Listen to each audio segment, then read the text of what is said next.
យើងឃើញសកលលើកឡើងដែរហ្នឹងហើយសូមជឿបាទសូមជឿបាទគ្រូបាទជំរាបសួរបាទគ្រូជំរាបសួរគ្រូបាទជឿបាទជឿគ្នានៅក្នុងកម្មវិធីថ្ងៃនេះផងទាំងអស់ជំរាបសួរទាំងអស់គ្នាដោយសារខ្ញុំចូលរៀងលេខនេះមកពីខេត្តវិញយឺតហើយភ្លៀងផងមកចិត្តកន្លះមកបានចូលហើយខ្ញុំមានចំណាប់អារម្មណ៍បន្តិចដោយបងស្រីក៏លើកឡើងផងបន្តិចដែរមិញគាត់ស្មាតោបងស្រីគាត់និយាយពីខឹងផងអីផងមកប៉ុន្តែតាមយោបល់ទស្សនៈដែលមនុស្សដែលខ្លាចក្នុងការធ្វើនយោបាយឬក៏និយាយនយោបាយហ្នឹងទី1បញ្ហាទី1គឺជាមនុស្សដែលរបៀបថាដែលគេជាអ្នកដឹកនាំគេមិនអោយនិយាយគេមិនអោយអីចឹងអានេះគឺជាអ្នកដឹកនាំហើយគឺជាមនុស្សមួយទៀតគឺជាមនុស្សដែលធ្លាប់រងគ្រោះពីបញ្ហានយោបាយដោយសារគាត់រងគ្រោះពីមិនគាត់និយាយពីបញ្ហានយោបាយនិយាយពីអីចឹងមានការគម្រាមកំហែងមានអីចឹងគាត់ក៏មិនឈប់គាត់ក៏លែងចង់លែងអីនិយាយចឹងទៅហ្នឹងរបៀបថាក្បាលអ្នកណាសតហ្នឹងប្រៀបដូចខ្ញុំរាល់ថ្ងៃខ្ញុំសូម្បីតែខ្ញុំផ្ទាល់ខ្លួនខ្ញុំនៅផ្ទះហ្នឹងពេលនិយាយរឿងនយោបាយរឿងអីបងខ្ញុំអត់ចូលចិត្តទេគាត់តែងតែស្ដីឲ្យខ្ញុំថាខ្ញុំចឹងទៅអ៊ំចេះដឹងរឿងនយោបាយ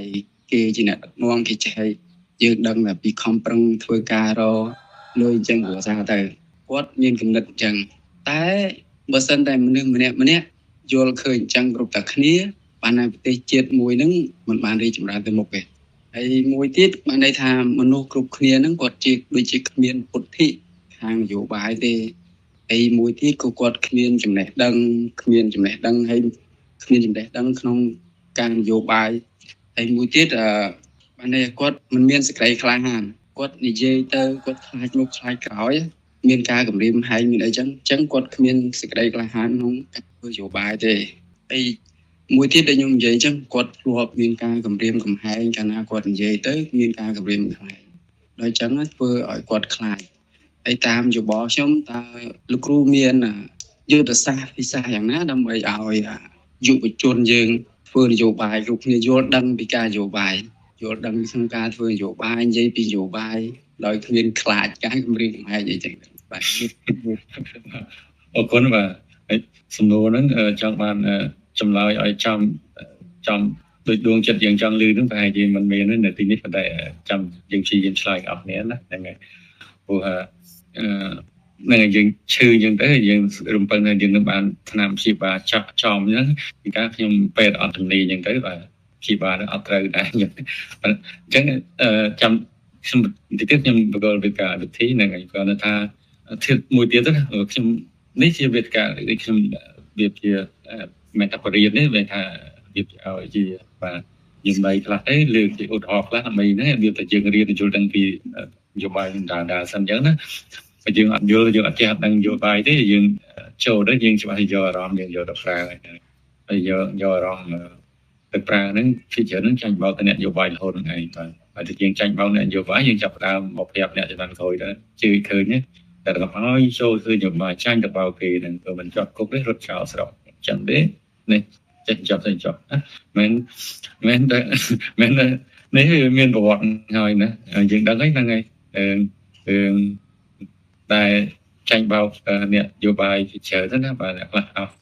អស់លុយអ្នកខ្លះអស់អីណាជឿលើលោកបកផ្លិតអញ្ចឹងទៅជឿលើទឹកលិចលោកអីចឹងទៅអាហ្នឹងគឺសិតតែជឿដល់យើងអត់មានបញ្ញាហ្នឹងអត់មានមូលដ្ឋានគ្រឹះហ្នឹងហើយមួយទៀតនយោបាយវាតាក់ទងទៅនឹងចំនួនព្រោះនៅក្នុងគ្រប់ទស្សនវិជ្ជានៃសង្គមទាំងអស់វាតែងតែមានចំនួនហ្នឹងហើយអញ្ចឹងនយោបាយវានិយាយពីរឿងចំនួនប៉ុន្តែក៏គេនិយាយពីដំណោះស្រាយចំនួនដែរបាទសង្គមណាក៏មានចំនួនអញ្ចឹងតែពេលមានចំនួនតែតែមានដំណោះស្រាយនៃចំនួនហ្នឹងមានន័យថាមនុស្សមានទស្សនៈយល់ឃើញខុសគ្នាដូចខ្ញុំសួរមុនហ្នឹងអញ្ចឹងណាតើសុភមង្គលរបស់មនុស្សហ្នឹងយើងអាចឲ្យធម្មតាយើងគិតថាខ្ញុំមានសុភមង្គលដោយសារខ្ញុំមានអី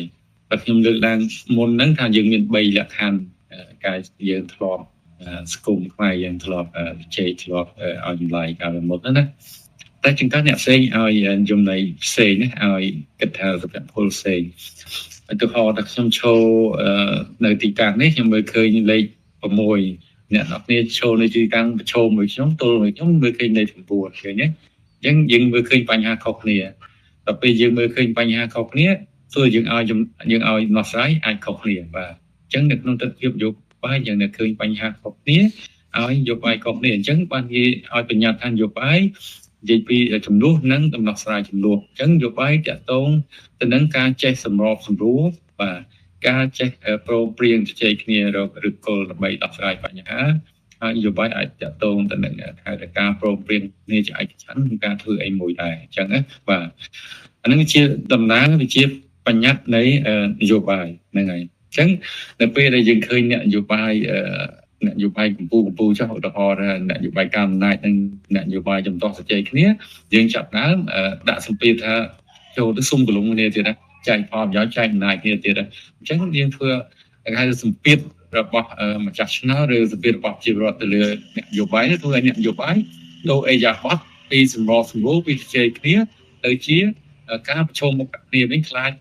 អ្នកគ្រប់គ្រងអត់សប្បាយចិត្តអត់គ្រប់គ្រងហ្នឹងវាទាញណាអានឹងការវិវត្តនយោបាយរបស់កម្ពុជាយើងឃើញពីរឿងហ្នឹងដែរតែពេលឃើញអ្នកនយោបាយកម្ពុជាជជែកគ្នាយើងថាអូទៅចូលសូគ្នាទៀតបាទទៅជជែកគ្នាចែកទួនាទីចែកបនស័ក្តិចែកយន្តការគ្នាណារហូតដល់ចេញពាក្យថាម៉េចអ្នកនយោបាយណាដោយអ្នកនយោបាយខ្ញុំចង់ទៅពាក្យអស្ចារ្យណាព្រោះយើងជែកជាលក្ខណៈរបៀបវេទិកានេះដូចយើងជែកគ្នាតាំងពីដើមទីតាំងរៀបចំវេទិកាមកគឺយើងជែកគ្នាក្នុងនាមជាអ្នករៀនសូត្រជាងយើងប្រើប្រាស់ពាក្យពេចន៍ជារបៀបជាអ្នកសិក្សាបាទយើងប្រើប្រាស់ពាក្យពេចន៍របៀបជាសកម្មជនឬក៏ពាក្យពេចន៍ដែលអាចធ្វើឲ្យយើងបាទរងគ្រោះដោយសារតែការប្រើប្រាស់ពាក្យដែលវាមិនសមរម្យសមប្រកបនឹងអញ្ចឹងមិនតែយើងរៀនរបៀបជាអ្នករៀនសូត្របាទយើងអាចប្រើភាសាវប្បធម៌ខ្លះអញ្ចឹងណាអញ្ចឹងអធិស្ឋានផងបើសិនជានឹងយើងមានអារម្មណ៍នេះគឺមានវេទិកាច្រើនណាចង់និយាយវេទិកានៅកើតឡើងវាច្រើនដែរបាទវេទិកាខ្លះគេឆាក្តៅជួយចិត្តតិចហឹលបាទនឹងគេមានអញ្ចឹងទៅបាទតែវេទិការបស់ខ្ញុំកើតឡើងនេះគឺសម្រាប់អ្នករៀនសូត្រចែកដីការយល់ដឹងនេះអញ្ចឹងសូមបងប្អូនឲ្យចូលរួមនេះហ្នឹងហើយយល់ដឹងពីសារធម្មជាតិនៃវេទិការបស់យើងហើយគិតថាហ្នឹងហើយយើងជែកគ្នាទៅដល់ជាដំណោះស្រាយហើយមួយទៀតកុំរំពឹងថាខ្ញុំមានចម្លើយត្រូវមានចម្លើយល្អឬក៏មានចម្លើយត្រូវចិត្តបងប្អូនអរគ្នាហ្នឹងហើយអាចចម្លើយរបស់ខ្ញុំអាចអត់ត្រូវចិត្តឬអត់ត្រូវសប្បាយចិត្តអីសូមទទួលយកអាចទុកចោលម្ដងចុះហ្នឹងហើយប៉ុន្តែមួយទៀតហ្នឹងហើយគាត់ថាយើងបើកចិត្តឲ្យទលាទទួលយកអាកំណត់យល់ឃើញខុសៗគ្នាអញ្ចឹងណាព្រោះសង្គមដែលយើងយល់ឃើញខុសៗគ្នាយើងអត់អោនណាព្រោះសង្គមប្រជាធិបតេយ្យរីកចម្រើនដោយសារតែការអត់អោនហ្នឹងហើយបើសិនជាមានការអត់អោនយកជាស្រ័យហើយយើងស្គាល់ពីគុណតម្លៃនៃសេចក្តីថ្លៃថ្នូរគោរពផងគ្នាមិនគិតថាការផ្សះផ្សាចំនួនការផ្សះផ្សាសង្គមហ្នឹងវាអាចវិវត្តទៅរកភាពអបសារជាងយើងប្រឈមគ្នាខ្លាំងយកខុសយកត្រូវវាបុលភពលោកនេះវាមិនមានតែពណ៌សយពណ៌ខ្មៅទេបាទមាន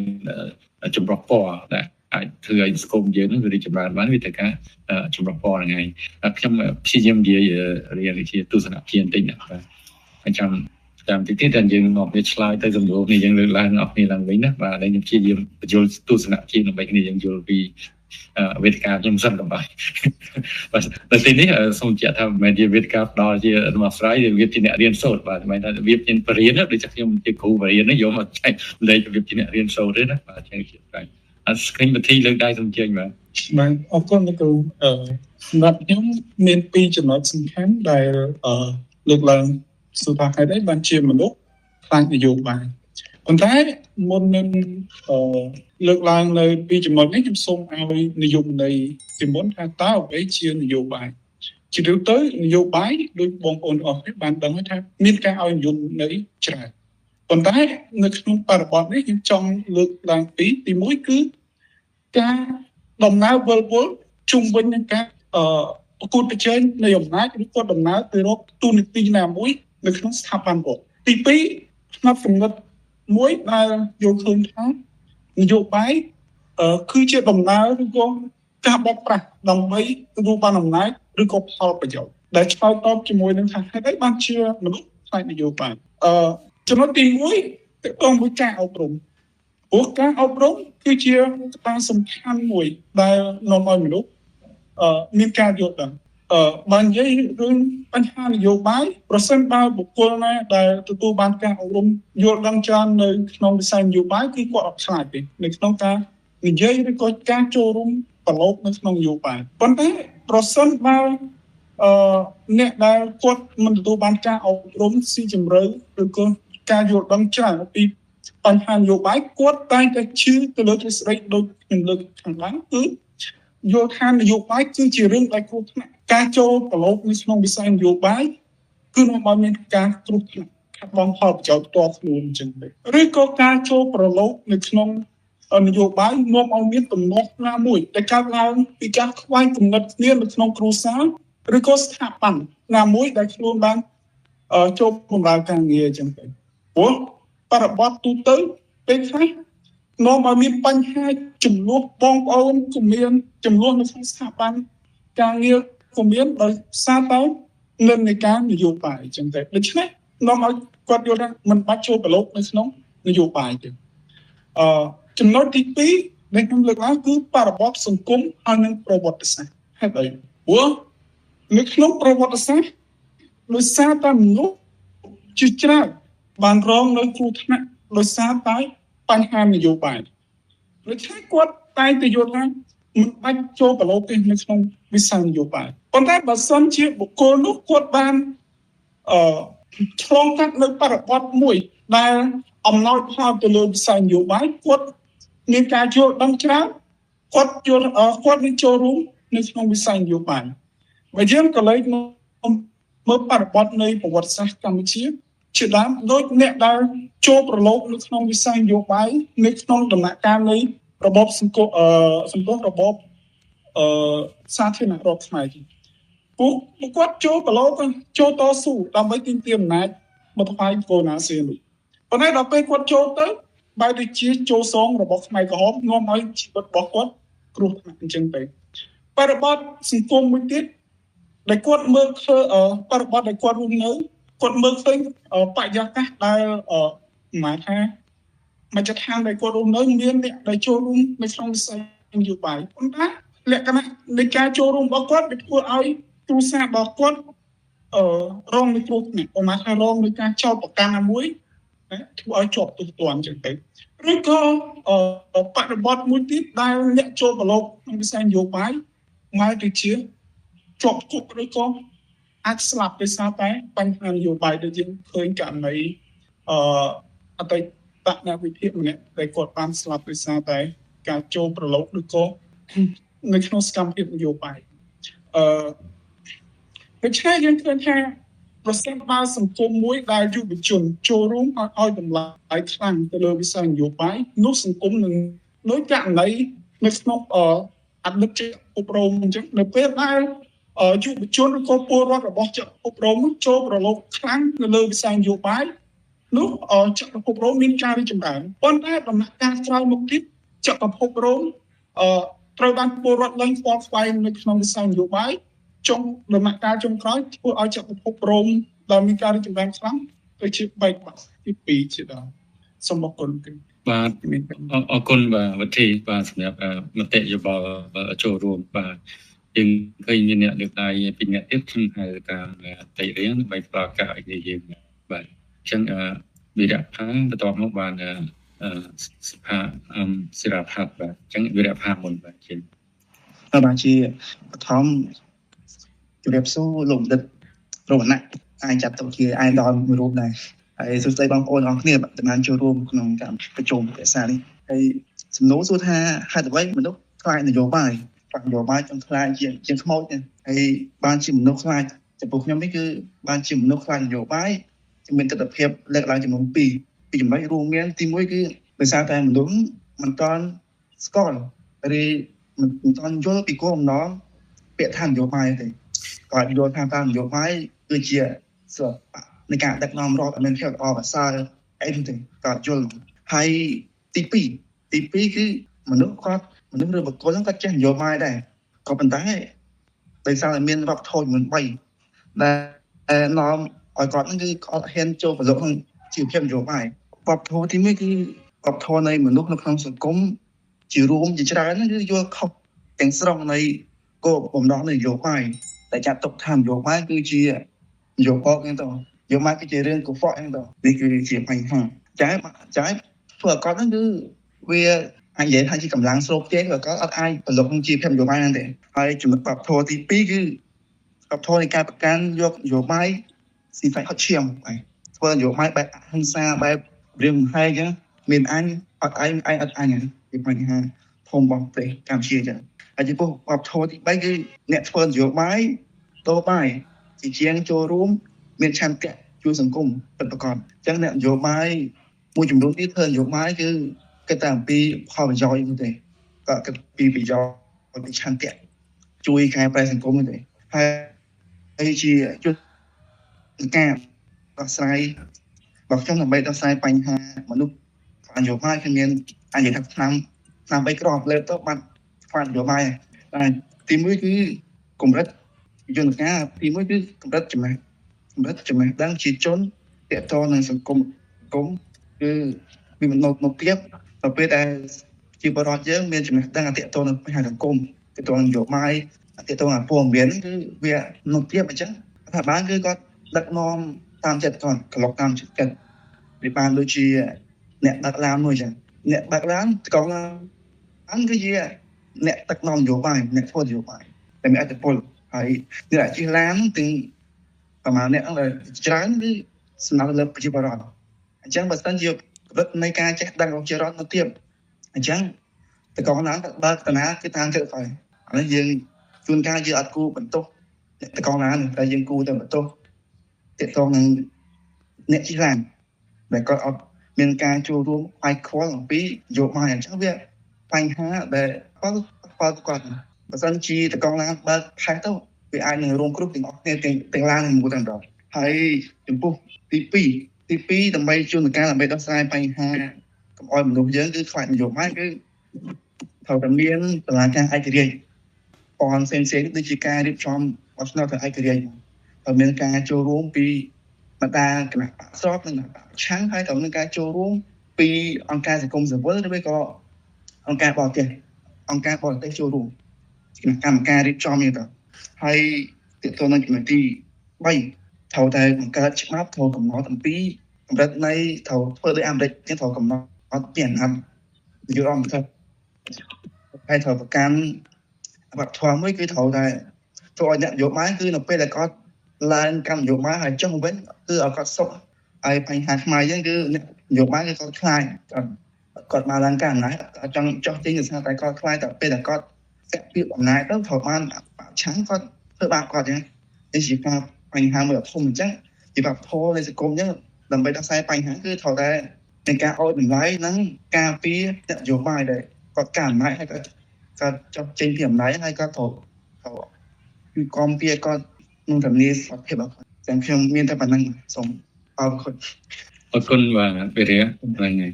បាទអ្នកចូលរួមហើយក៏ជាដោះស្រាយបាទ3ចំណុចអញ្ចឹងអ្នកបន្តសិរផាត់បាទជើញប្រពងសូមជម្រាបសួរលោកគ្រូតែប្រវត្តិសម្លេងឮច្បាស់ទេសឡូមានបាទច្បាស់ខ្ញុំសូមណែនាំខ្លួនបន្តិចខ្ញុំបាទឈ្មោះខែសិរផាត់ជានិស្សិតវិទ្យាសាស្ត្រនយោបាយនៅក្នុងអន្តរជាតិខ្ញុំចូលរួមវេទិកានេះជាលើកទី1ហើយជម្រាបសួរបងក្នុងវិធីនេះទាំងអស់គ្នាបាទខ្ញុំសូមចូលរួមបន្តិចពាក់ព័ន្ធជាមួយនឹងប្រធានបទរបស់យើងហេតុអីបានមនុស្សខ្លាចនយោបាយលោកគ្រូប្រាប់ពីនិស្សិតឬយុវជនទេដោយសារលោកគ្រូចង់បើកទលាយថាសាមញ្ញជនទូទៅក៏ខ្លាចនយោបាយដែរខ្ញុំចង់ចូលរួមជាទៀតចូលបន្តិចហើយបង្រៀនទៀតចូលនេះបើវាជន់គ្នាសូមអធិស្ឋានផងទី1សូមជម្រាបទៅបងស្រីដែលគាត់សួរមុនពេលដែលយើងរៀននយោបាយវាទ្រឹស្ដីច្រើនយើងមិនអាចឲ្យនិយមន័យមួយឲ្យត្រូវទេនៅស្រុកខ្មែរនិយមន័យនយោបាយគឺច្រើនមានបណ្ឌិតខ្លះគាត់ឲ្យនយោបាយនេះជាបាយហើយយើងវាអាស្រ័យលើទស្សនវិជ្ជាដែលយើងជួបអញ្ចឹងយើងមិនអាចកំណត់ថានយោបាយគឺត្រូវតែឈ្នះចាញ់ត្រូវតែមានឯងត្រូវតែមានឯងទេវាជាគោលការណ៍នៅក្នុងការដឹកនាំរដ្ឋវាជាវិទ្យាសាស្ត្រដែលយើងស្ដីពីការដឹកនាំរដ្ឋអញ្ចឹងผมចូលប៉ុណ្ណឹងហើយចំណុចមានដូចក្រោមហេតុដែលយុវជនឬក៏ប្រជាជនទូទៅគាត់ឆ្លៃនយោបាយខ្ញុំសង្កេតឃើញមានទី1ពីបរិបទ កាលណាសង្គមជាតបតៃអត់មានគណៈបកប្រឆាំងវាហាក់បីដូចជាសម្លេងប្រជាជនវាហាក់បីដូចជាគេប្រងើយបន្តោយយើងអាចនិយាយបានថាគេយកចិត្តទុកដាក់វាមានប្រព័ន្ធការពារសង្គមយើងឃើញថាវាល្អប្រសើរវាជាងពីមុនប៉ុន្តែវានៅតែមានអយុត្តិធម៌សង្គមណាក៏មានដែររឿងអញ្ចឹងហើយសង្គមជាតបតៃគេត្រូវរកអ្នកនយោបាយនេះហើយដែលជាអ្នកពំនាំសម្លេងវាប្រាប់ថានេះគាត់ហ្នឹងអយុត្តិធម៌សង្គមហើយត្រូវពិនិត្យដោះស្រាយបើសិនជារឿងហ្នឹងវាស្របតាមច្បាប់កំណត់មកតែគាត់ខុសគាត់ត្រូវខុសហ្នឹងគឺជាក្រឹតត្រង់ច្បាប់ហើយនយោបាយគេមានពាក្យស្លោកមួយពាក្យស្លោកនេះចេញពីគ្រូខ្ញុំទេគាត់ថាผมយកដោយសារគាត់អ្នកឆ្លាញ់ជាតបតៃណាគាត់ថាผมយកអំណាចមកពេញគាត់នឹងនិយាយហើយបើសិនជាគេប្រងចាប់គាត់អាចនិយាយពីកន្លែងចាប់គាត់និយាយទៀតហើយគ្រូខ្ញុំបើសិនជានេះបែរជាមានអ្នកស្គាល់ហើយបាទសុជាតបតៃនេះវាប្រៀបដូចជាអុកស៊ីហ្សែនអញ្ចឹងបើថាយើងជារឿយយើងរស់ដោយសារអុកស៊ីហ្សែនដែលយើងផឹកនឹងខ្លួនដោយគ្រូបានលើកឡើងបន្តទៅទៀតគឺឆ្នោតកំណត់ខ្ញុំចង់ចូលរួមថាប្រជាជនខ្មែរទីច្រើនជាកសិករហើយពួកគាត់អត់មានលទ្ធភាពក្នុងការសិក្សាខាងក្នុងសិក្សាទេដូច្នេះវាជាក្រឹតត្រង់នៃគំនិតរបស់គាត់គិតបានខ្លីហើយងាយរងគ្រោះហើយងាយសម្លុតគ្រូបាទខ្ញុំប្រើវាតែខ្ញុំជួយចិត្តនិយាយអញ្ចឹងដោយសារពេលដែលមានបងនិយាយក៏ខ្ញុំប្រើវាគ្រូដែរឲ្យតែជាចំណេះដឹងអានេះជាស្អីអត់ប៉ុន្តែជាច្រើនគឺគ្រូគាត់ណែនាំអញ្ចឹងណាអ្នកដែលងាយត្រូវគេបន្លប់ហើយយើងទៅតាមវាស្អីដែលគេបន្លប់គឺមានតែយើងឡប់ហ្នឹងគាត់និយាយវាដូចជា logic ផ្លែកអញ្ចឹងតែយើងត្រូវវាសមរម្យត្រឹមត្រូវបាទហើយខ្ញុំចង់បន្តទៀតចូលទៀតពីតឡាការអយុធធម៌ជាទូទៅយើងគ្រប់គ្នាទោះជាតឡាការអយុធធម៌ប្រសិនបើមានរឿងក្តីចោលលូចោលប្លន់ចោលពណ៌ឬក៏មានរឿងក្តីផ្សេងៗយើងឯងទៅតាំងគ្រប់គ្នាយើងទៅទឹកយើងដូចគ្នាដែរបនយោបាយបើសិនជាវាមានគណៈបកប្រឆាំងល្អមានគោលនយោបាយល្អគាត់ដឹកនាំទៅប្រជាជនយល់ថាគាត់ច្បាស់លាស់គាត់ទាមប្រយោជន៍មានន័យថាគាត់ជួយបំផុសសម្លេងនៅក្នុងរដ្ឋសភាជាតិឬក៏ក្រសួងអីចឹងទៅដើម្បីឲ្យមានយន្តការដោះស្រាយជាស្រូវខោដូចជាផ្លូវខូចដូចជាការគៀបសង្កត់ corruption scam ហើយបញ្ហាសង្គមដូចជាក្មេងស្ទីវអីចឹងពីច្រើនយើងពេលគណៈបកនយោបាយបានចូលរួមតែសម្លេងពួកគាត់វាហាក់បីដូចជាខ្សឹបខ្សោយប្រជាជនពីច្រើនអត់បានលើបើយើងធៀបពីចំនួនមុនមកឥឡូវវាជាការខុសគ្នាពីចំនួនមុនវាមិនមានបណ្ដាញសង្គមទីផលដូចឥឡូវទេប៉ុន្តែប្រជាជនគាត់យើងមិនដឹងថាកាលនោះមានវិសុទ្ធមានអីមិនប៉ុន្តែពួកគាត់ដឹងតគ្នាប៉ុន្តែអាសកម្មភាពនយោបាយឬការចូលរួមនយោបាយវាហាក់បីមួយជាខុសផលច្រើនហើយអាចទុកចិត្តបានជាបច្ចុប្បន្នបច្ចុប្បន្នដោយគ្រូនិយាយដែរគាត់ថាអ្នកនយោបាយណាក៏ដូចអាណាដែលគេប្រើពាក្យអស្រួលនោះសូមនិយាយនោះអញ្ចឹងគាត់គិតដូចគ្នាថាដូចខ្ញុំលើកកម្លាំងចឹងថាតឡាការទូជាអយុធធម៌ប្រសិនបើប្រទេសនោះមានតឡាការតែមួយគឺគាត់ត្រូវធ្វើវាដូចសុក្រាតអញ្ចឹងសុក្រាតគាត់សុខចិត្តស្លាប់ដោយសារតែច្បាប់កំណត់ឲ្យគាត់ស្លាប់តែគាត់សួរថាគាត់អាចទៅរស់បានតែច្បាប់កំណត់គាត់ស្លាប់នេះជាទស្សនវិជ្ជាមួយសូមចូលរួមហើយចឹងទេខ្ញុំចង់ post ផ្នែកកំណត់មួយថាជាជនយើងគាត់យល់ថាសពថ្ងៃអ្នកនយោបាយណាក៏ដូចអ្នកណាពេលដែលឡើងទៅបានអំណាចចង់និយាយថាគាត់ភ្លេចស្អីដែលគាត់បានសន្យាជាមួយប្រជាពលរដ្ឋហើយមានន័យថាខ្ញុំចង់និយាយថាគាត់មិនស្មោះត្រង់ជាមួយចាស់អំណាចត្រង់នេះហើយមួយទៀតខ្ញុំចង់និយាយពី logic មួយនៅក្នុងសិស្សនយោបាយ check and balance នៅសង្គមជាតិបដិគួរតែមានតលយៈភាពនៃអំណាចមានន័យថាអង្គនីតិប្រតិបត្តិគួរតែមានអំណាចសំដំបូងមិនលើសលុបពេកលើនីតិបញ្ញត្តិឬក៏អំណាចតឡាការគាត់បានលើកឡើងប៉ុន្តែយើងមិននិយាយថាវាខុសវាឆ្គងបែបទេតែសូមយល់ថាវាមានបញ្ហាអញ្ចឹងទទួលស្គាល់បាទហើយជាចុងក្រោយខ្ញុំសូមផ្លេចយើងដើម្បីឲ្យវិជាជនយើងឈប់ភ័យខ្លាចទៅនឹងការស្វែងយល់ការជជែកតោពីបែបនៅលើនយោបាយទីមួយឬពីងឬក៏ឬនៃនយោបាយគឺអំណាចដែលមានស្ថិតជាមូលដ្ឋានក្នុងការបញ្ចេញមតិសមរម្យហើយមិនមានការគៀបសង្កត់ខ្លាំងពេកទេប៉ុន្តែបើសិនជាគាត់និយាយទូហេតុនៅក្នុងច្បាប់គឺមានអនុវត្តចឹងហើយបន្ទាប់ពីអំណាចហើយត្រូវមានចំណេះដឹងបើកាលណាមានអំណាចអត់ចំណេះដឹងគាត់ធ្វើទៅមិនសមរម្យមិនត្រឹមត្រូវដែរ វាធ្វើ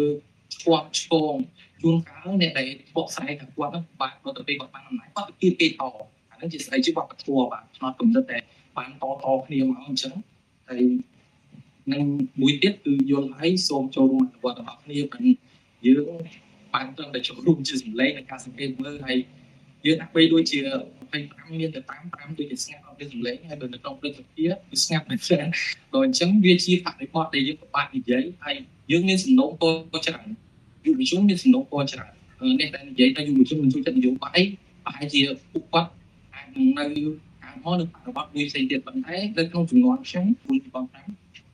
វាជាបរិបទមួយដែលក្មេងៗពីច្រើនគាត់និយាយប៉ុន្តែពួកគាត់ក្មេងវ័យគាត់អត់ចេះប្រើពាក្យអីណាដល់ត្រូវសុំបាទអរគុណណាស់មានខាងតាមទៀតអត់ជើញមានវិធីបាទអូខេហ្នឹងហើយនៅក្នុងសង្គមស៊ីវិល័យយើងដឹងហើយការយោគយល់ការអត់ឱនអធិស្ឋានគ្នាជារឿងសំខាន់បំផុតណាហើយយើងជាពិសេសគឺយើងទទួលឥទ្ធិពលនៃទស្សនវិជ្ជា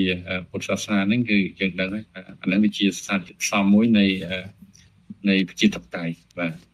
ខ្ញុំសូមឲ្យទីលោកគ្រូជើញបាទឲ្យលោកគ្រូបញ្ចប់ខ្ញុំចង់ចូលរួមចេះថាមរតកដែលបានមកពីកុម្មុយនីសវាហាក់បីដូចជាអំណោយរបស់សង្គ្រាមដែលពេលដែលបានមកហើយមនុស្សឆ្អែតឆ្អន់ហើយមនុស្សឆ្អែតឆ្អន់ជាការបែងចែកដូចជាការបែងចែកដីធានអញ្ចឹងបាទអរគុណច្រើនបរតឃើញធីរីកបាទធីរីកនៅដែរចិត្តបាទលោកគ្រូបាទខ្ញុំចង់ចូលរួមបន្តិចត្រង់ថាយើងទទួលស្គាល់ជាទូទៅថានាំគ្នាឬក៏ពលរដ្ឋទូទៅខាងនយោបាយហ្នឹងហើយដូចយើងដឹងហើយថាខ្លួនឯងខ្លួនយើងទីកើតមកយើងជាមនុស្សយើងជាសន្តិនយោបាយហើយធៀបខ្យល់ដង្ហើមខ្យល់អុកស៊ីហ្សែនថាសំខាន់ធៀបវាជាមួយនឹងនយោបាយហើយខ្ញុំគិតថាទាំងអស់ហ្នឹងវាជាការខ្លាចបាទហើយផលដែលយើងរៀបរាប់មិញហ្នឹងវាជាការខ្លាចរបៀបមួយដែលมันប្រកបវាដូចរៀងខ្លាចមិនព្រោះឯការខ្លាចនេះអត់មាននាំឲ្យនាំមកនៅគ្រោះថ្នាក់មែនតែនឡើងចាក់ស្ដែងឲ្យយើងទេហើយសំបីតែដល់ពេលយើងប្រកាសខ្លួនឯងជាអឡារឹកថាយើងចូលរួមនយោបាយយើងនិយាយនយោបាយក៏មិនទាន់មានបញ្ហាអីមកឲ្យយើងដែរតែយើងខ្លាចតាំងពីយើងចូលនយោបាយហើយយើងអត់ទាន់ដល់ខ្លួនឯងចូលតែមកទៀតយើងចូលនយោបាយទៅដែរហើយយើងប្រកាសថាខ្លួនឯងចូលហើយប៉ុន្តែទាំងអស់ហ្នឹងអត់មានអីនាំឲ្យមានការប៉ះពាល់ដល់អាយុជីវិតប៉ះពាល់ដល់កិត្តិយសគេឈ្មោះឬក៏អីយើងគិតថាហើយប៉ុន្តែយើងរងនេះខ្លាចតាំងពីដើមតាំងពីកើតមកភ្លាមហ្នឹងហើយតែអត់ហ្នឹងស្រៀងដូចថាខ្លាយអញ្ចឹងថាមែនតើទៅពេលយើងធ្វើនយោបាយដល់កម្រិតមួយដែលថាយើងមានគ្នា11នាក់ក្នុងក្រុមចេះហើយទៅយើងមានកម្លាំងយើងធ្វើបាន10ឆ្នាំអីបាទហើយពីប្រកាសហ្នឹងវាមានកម្លាំងទឹកជាក់ស្ដែងហ្នឹងអាហ្នឹងបានហានិភ័យវាគួរតែមកមានមែនឧទាហរណ៍ថាយើងអាចត្រូវបានគេដកកំខាន់ចេញពេលយើងក្នុងនាមជាមន្ត្រីរាជការឬក៏គេអាចបង្កើតឲ្យមានជាការទស្សនៈអីផ្សេងឬក៏ពាក់ព័ន្ធនឹងផ្លូវច្បាប់បាទអាហ្នឹងបានជាការគួរឲ្យភ័យខ្លាចពិតប្រាកដខណៈដែលអ្វីផ្សេងខ្ញុំគិតថាវារបៀបជាការភ័យខ្លាចតែប៉ុន្តែមិនសូវជាការឡើងមែនតើមិននាំមកគ្រោះថ្នាក់ដល់អ្នកខ្លាចហ្នឹងទេស្តៀងខ្លាចខ្មោចណាហ្នឹងហើយយើងខ្លាចប៉ុន្តែក៏ពិតខ្មោចអត់មានធ្វើឲ្យយើងប៉ះពាល់ដល់អាយុជីវិតឬក៏មានបញ្ហាអីច្រើនទេប៉ុន្តែខ្លាចរបៀបខ្លាចខាងខ្លាយបាទហ្នឹងហើយអរគុណខ្ញុំមានប៉ុណ្ណេះបាទ